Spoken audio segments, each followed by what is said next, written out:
E eu sei que o Senhor vai usar nesta noite.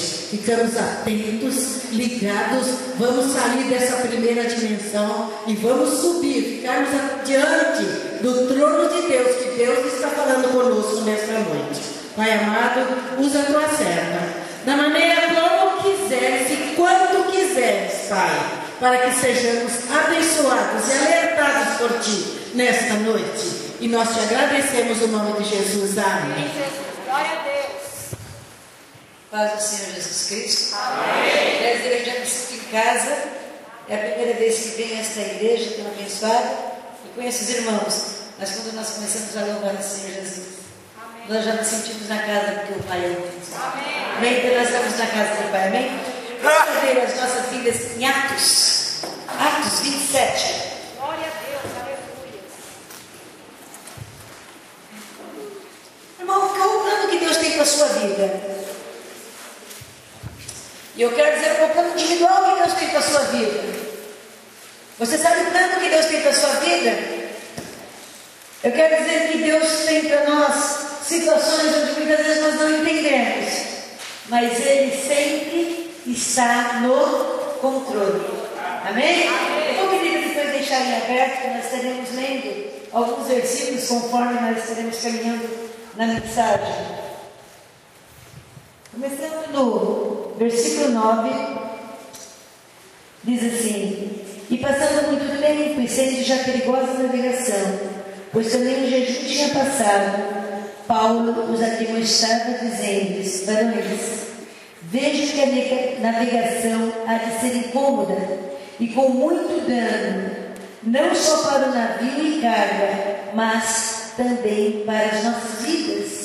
Mas o centurião queria mais no piloto e no mestre do que no que dizia Paulo. Amados, Paulo ele estava preso e ele estava indo para Roma. E nessa situação uma grande tempestade se levantou. E eles tinham um desejo muito forte no coração. E qualquer desejo que eles tinham no coração, chegar até Roma. Eles ignoraram como estava o tempo, eles ignoraram a situação, eles ignoraram o que Paulo estava dizendo, porque eles tinham um desejo no coração. Amados, nós temos desejos. Nós temos desejos. Porque nós somos humanos e Deus nos fez assim. Nós temos desejos, nós temos ambições. Os solteiros querem se casar e assim nós estamos indo. Queremos empregos, vimos testemunhos aqui abençoados, de Deus abençoando. Queremos saúde, queremos situações sendo resolvidas. Muitas vezes nós queremos uma viagem. Nós temos desejos e é errado termos desejos. Não, queridos. Mas eu quero que você pare para pensar o que esse desejo está fazendo com a tua vida. Quando os nossos desejos são maiores do que o desejo de buscar a Deus, eles se tornam perigosos. Porque a primeira coisa que acontece, nós começamos a relativizar a palavra de Deus. Nós começamos a dar jeitinho, nós começamos a dizer que não é bem assim, nós começamos a olhar para a palavra de Deus e dizer que não é dessa maneira. Quantas vezes nós queremos tanto, eu sou solteira, eu desejo tanto de casar, que eu não me preocupo com o que a palavra de Deus diz sobre o casamento, e qualquer coisa que apareça na minha frente é o suficiente para eu falar, esse é de Deus.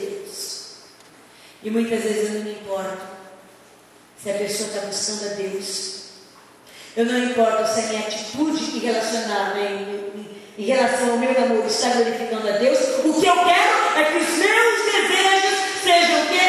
Sejam supridos. E eu quero dizer uma coisa: Deus não se levantou para suprir os nossos desejos, mas Ele se levantou para nos salvar e nos resgatar. Mas Ele nos ama tanto, o que Ele diz aqui? Deleita-te no Senhor e Ele concederá os desejos do vosso coração.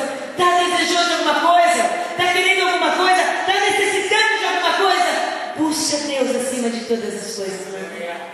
Busca Deus e saiba que Ele é poderoso e que a vitória está nele. não está em mim, não está no irmão, não está nos pastores, não está nas pessoas, mas está na palavra, na presença do Senhor. Amém. Buscar o Senhor em primeiro, buscar primeiro e a sua e as demais coisas. Quantas vezes nós buscamos as demais coisas e queremos a bênção de Deus? Nós temos a maneira de fazer planos e dizer: Senhor, agora abençoa. Não, eu tenho que buscar primeiro a vontade de Deus para falar: Senhor, este plano, esse desejo é da sua vontade. E assim quando nós fazemos, e o Senhor diz: é a minha vontade, Ele abre as portas, Ele faz como Ele é, Ele dá a condição necessária para nós, amados. Mas a palavra de Deus também nos ensina nesse texto que muitas vezes as pessoas irão nos pressionar. Muitas vezes as pessoas não darão nada para nós, mas eu sou filha de Deus. Paulo, filho do Deus Altíssimo, ele estava o quê? Preso. Sempre ignorado. Ele falou: gente, olha, não é bom nós irmos, vamos ficar. Mas ele foi ignorado. Ele deixou de falar porque foi ignorado? E por que nós deixamos de falar a palavra de Deus quando nós somos ignorados? Nós temos que falar com sabedoria sempre. E a melhor maneira de nós falarmos a palavra de Deus é dizermos a palavra de Deus. O problema é que muita gente fala, muita gente diz, muita gente mas vive fora da vontade de Deus. Sabe o que acontece? Palavras jogadas ao vento. Mas quando eu vivo a palavra de Deus, então o Senhor transforma, então o Senhor faz. E outra coisa, mesmo estando preso, Ele não deixou de ser filho de Deus Altíssimo. Meu irmão, eu não sei a situação que você está passando. Eu não sei o que está acontecendo contigo. Se as pessoas estão zombando, estão ignorando, estão dizendo que você não é nada, se a situação está te apertando, mas eu quero dizer, você é filho de Deus Altíssimo. Isso não pode mudar. Pessoas podem te acusar, pessoas podem dizer que você não é nada, seja por uma situação social, seja por vestimento, seja até por atitudes, mas Deus olha no céu e diz: é meu filho, é minha filha, e nada pode mudar essa situação. Quantas vezes pessoas têm questionado o nosso relacionamento com Deus? E nós temos que confiar em Deus e falar: Senhor, eu quero a tua presença. E as pessoas nos chamam muitas vezes de ridículos, principalmente quando nós queremos cumprir a vontade de Deus. Por que Paulo estava preso? Que pecado esse homem fez? Que erro esse homem fez? Obedeceu a palavra de Deus. Amados, quando nós sofremos injustiça, porque obedecemos a palavra de Deus, certamente Deus se responsabiliza em nos tirar dessa situação. Glória a Deus. O problema é que muitas vezes nós entramos em situações complicadas, algumas vezes, porque não ouvimos a palavra de Deus. Vocês acham que todos vão gostar das nossas atitudes caminhando segundo a palavra de Deus? Não, queridos. Por quê? Porque o mundo tem ido contra a palavra de Deus. Mas nós somos chamados para fazer a diferença. Aleluia! Nós somos chamados para revelar que existe um Deus. Esse Deus é poderoso, esse Deus cura, esse Deus transforma, mas esse Deus também pede santidade. Porque sem santidade ninguém verá Deus. Mas eu quero também falar algo que muitas vezes nós não gostamos de ouvir. E nós temos que entender, porque está também inserido neste texto. Nós vamos passar por tempestades. E tempestade é gostoso, amados. Ninguém gosta de tempestades. Vamos ler? Versículo 18.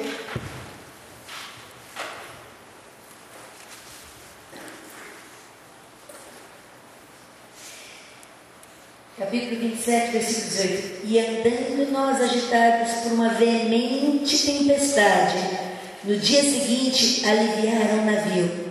E ao terceiro dia, nós mesmos, com as nossas próprias mãos, lançamos ao mar a armação do navio. E não aparecendo, não havia muitos dias, nem sol, nem estrela, e caindo sobre nós uma não pequena tempestade, fugiu-nos toda a esperança de nos salvarmos. Amados, tempestade não é fácil. Tempestades são situações que nós não sabemos o que fazer. São situações que nós muitas vezes não esperamos. E a tempestade foi tamanha, que a palavra de Deus diz que eles não enxergavam nem o sol e nem as estrelas. Eu vou descer. O que significa para alguém que trabalha no mar não ver o sol nem as estrelas, amados? O que significa isso? Direção. Eles não tinham direção. Eles não enxergavam. Senhor, para onde nós vamos? Não vemos situação nenhuma. E quantas vezes no meio da tempestade nós não vemos nada? Nós não sabemos. Parece que Deus não fala conosco. Parece que a voz de Deus não é mais ouvida. Nós lemos a Bíblia e não entendemos nada. As situações parecem que cada vez nos afunda cada vez mais. E nós não entendemos. E nós ficamos desesperados. Senhor, o que eu vou fazer? Como é que eu vou sair dessa situação? E sabe que o Senhor diz? Eu é que vou fazer algo diferente nessa situação. E no meio da tempestade eles fizeram algumas coisas que muitas vezes nós esquecemos de fazer. Quando nós vemos o quê? Que eles aliviaram o navio. O que era de impedimento, o que não era necessário, eles começaram a jogar fora. Vamos deixar mais leve, porque isso aqui vai nos levar a afundarmos. Amados, no meio da tempestade nós somos cessados. E nós temos que parar e pensar: o que está dentro de mim que precisa ser arrancado? Muitas vezes é mágoa, mas nós crentes temos mágoa. Imagina, nós disfarçamos muito bem. Mas muitas vezes nós temos mágoa no coração. Mágoa porque Deus fez alguma coisa que nós não concordávamos. Deus, por que aconteceu isso? Mágoa de pessoas. Atitudes erradas que temos que modificar. Mas como é que eu vou fazer? Se eu fizer tal coisa, eu vou ter esse prejuízo. Vai acontecer isso. Mas é a palavra de Deus. E nós fazemos o quê? Nós deixamos isso entrar no nosso coração. Então, mentiras se tornam normais para nós. Quantos irmãos crentes não se falam porque um estava batido com o outro, como se Deus estivesse aplaudindo, dizendo: muito bem, meus filhos, parabéns, para ninguém se falar mesmo. Só que a palavra de Deus é clara em falar. E se nós não perdoamos, o Senhor também não nos perdoa. E será que Deus ouve a oração quando nós não perdoamos os nossos irmãos? Mas foi Ele culpado, não importa. A palavra de Deus diz: no que depender de vós, tem paz com todos. E são pessoas que não se falam. Mas na hora de nós louvarmos a Deus, santo Deus, temos muitas vezes sentimento de inferioridade. Achamos que Deus abençoa o outro e nós não. E nós também não temos falar de Deus porque o outro. Deus porque o outro. Deus porque o outro. Eu não. Carregamos a incredulidade. Deus só não tem como fazer isso, Senhor. E o Senhor manda para arrancar. E sabe como que Ele arranca? Quando nós entramos na presença dEle. E muitas vezes o que falta de nós entrarmos na presença de Deus. Nós nos satisfazemos com o culto dentro da igreja. E a nossa intimidade com Deus deixa de existir. O Senhor nos chama para termos intimidade diária. Todos os dias. Mas nós fazemos o quê? Muitas vezes nós nos limitamos a termos um relacionamento com Deus dominical. Amados, relacionamento dominical não nos faz enxergar a Deus no meio de tempestade. Porque tempestade todos passarão. Quem conhece Deus e quem não conhece. A diferença é saber quem é o dono da tempestade. A diferença é saber quem pode atuar de maneira poderosa. A diferença é saber que Deus pode me arrancar do meio da tempestade. A diferença é saber que Ele pode simplesmente mandar o vento se aquietar. Essa é a diferença. Eles não viram nem sol nem as estrelas. O que nós fazemos quando nós não vemos nada? O que fazer? Temos que caminhar direcionados pela palavra de Deus. Senhor, eu não sei o que eu vou fazer, eu não sei o que eu vou fazer. Faça o que está escrito na palavra de Deus. A palavra de Deus mandou eu louvar, eu vou louvar. A palavra de Deus mandou eu confiar, eu vou confiar. A palavra de Deus mandou eu orar, eu vou orar. Muitas vezes nós queremos que Deus levante os profetas para vir e falar algo que console os nossos corações. Muitas vezes a palavra de homens e muitas vezes o nome de Deus consolam mais o nosso coração do que a palavra de Deus. Sabe por quê, amados? Porque nós perdemos o entendimento da palavra de Deus. A palavra de Deus para as nossas vidas muitas vezes deixou de ser o poder do Evangelho.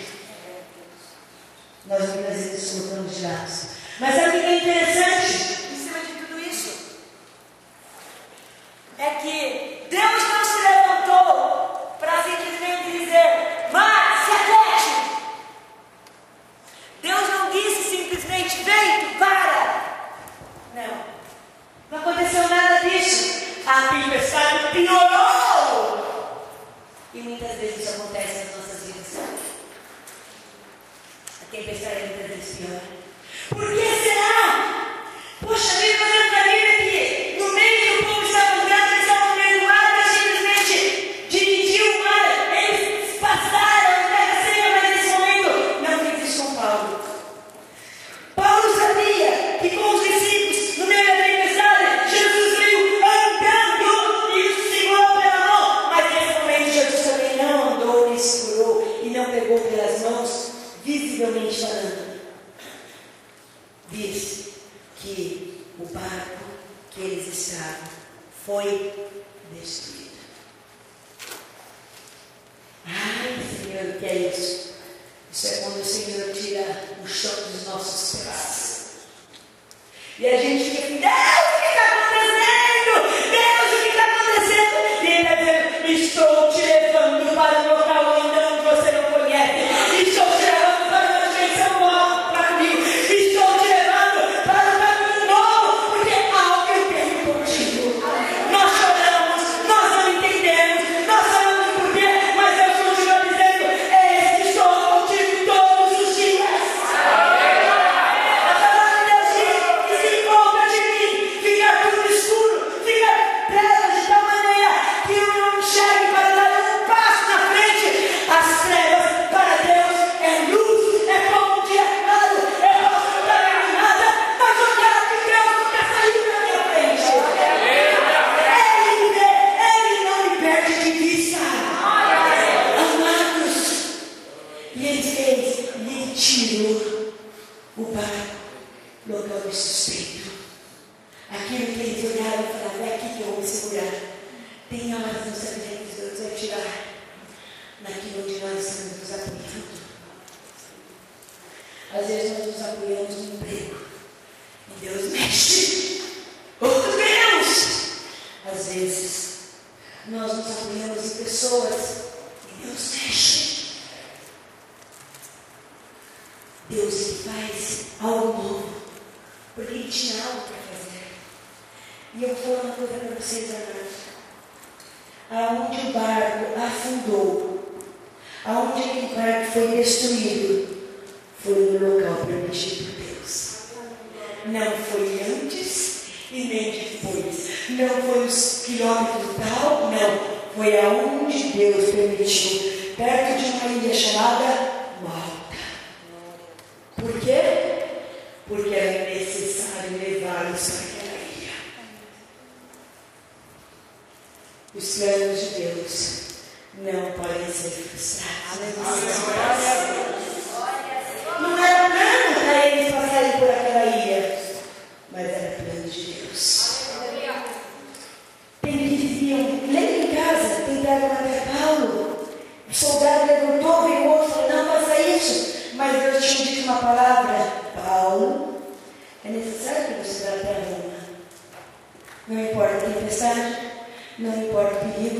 Não importa que se levante lá para frente. Eu disse que você vai chegar a Roma. Aquilo que o Senhor tem preparado para mim e para você. Não importa o que aconteça. O Senhor vai fazer com que aconteça. Porque Ele é soberano. Basta nós ficarmos na presença de Deus. E ali, quando eles foram para ele de Malta, foi necessário fazer uma fogueira, se aquecer. Sabe o que o Senhor disse? Que é necessário fazermos a adoração a Deus, independente se estamos cansados ou não. Eles estavam extremamente cansados, mas cansados ou não, ali eles fizeram um altar de adoração. Uma víbora pegou na mão de Paulo? Pegou. Paulo não saiu correndo em desespero. Paulo simplesmente chegou até aquele fogo e colocou a mão.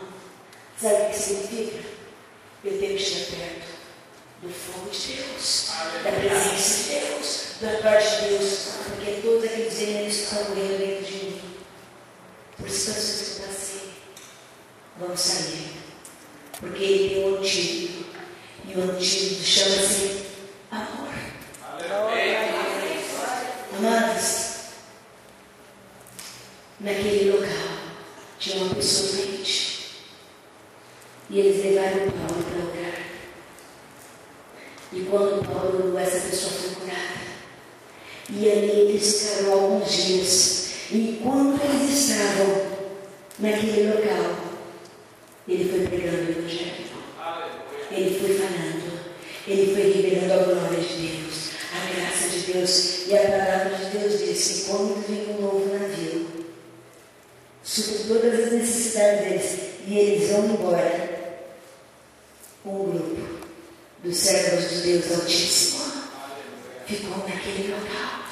Tudo por quê? Porque Deus fez com que se levantasse uma tempestade que ninguém entendesse para pará-los e ali formar a glória de Deus e ali manifestar a glória de Deus. Quando nós estamos na presença de Deus, até as tempestades são para glorificar o nome de Deus. Até as tempestades é para o Senhor manifestar a glória, o seu poder. Podemos chorar? Podemos. Podemos olhar e eu não estou entendendo nada? Podemos. O que nós jamais podemos fazer é sairmos da presença de Deus. Aleluia, glória a Deus. Eu gostaria de pedir que no final do culto, no final,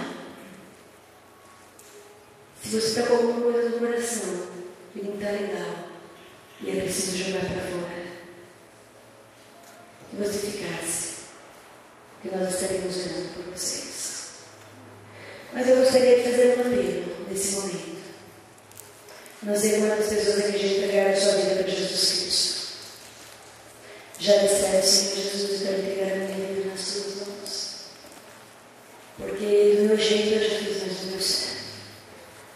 E mesmo não entendendo as tempestades da minha vida, eu entrego para que o Senhor me sustente, me guarde, porque eu quero ver a tua glória. Se você quer entregar a sua vida para Jesus, eu vou pedir que você levantar a tua mão. Aonde você estiver, levanta a tua mão onde você estiver, se você já entregou. Se você ainda não entregou, eu gostaria de entregar. E também, se alguém aqui está afastado, talvez alguma tempestade te jogou para fora, e você desistiu achando que Deus não está te vendo, eu quero dizer, meu irmão, Deus está te vendo. Deus te conhece. Deus te sustenta e Deus te guarda. Tem alguém aqui assim? Não vou demorar muito, o tempo já está passando.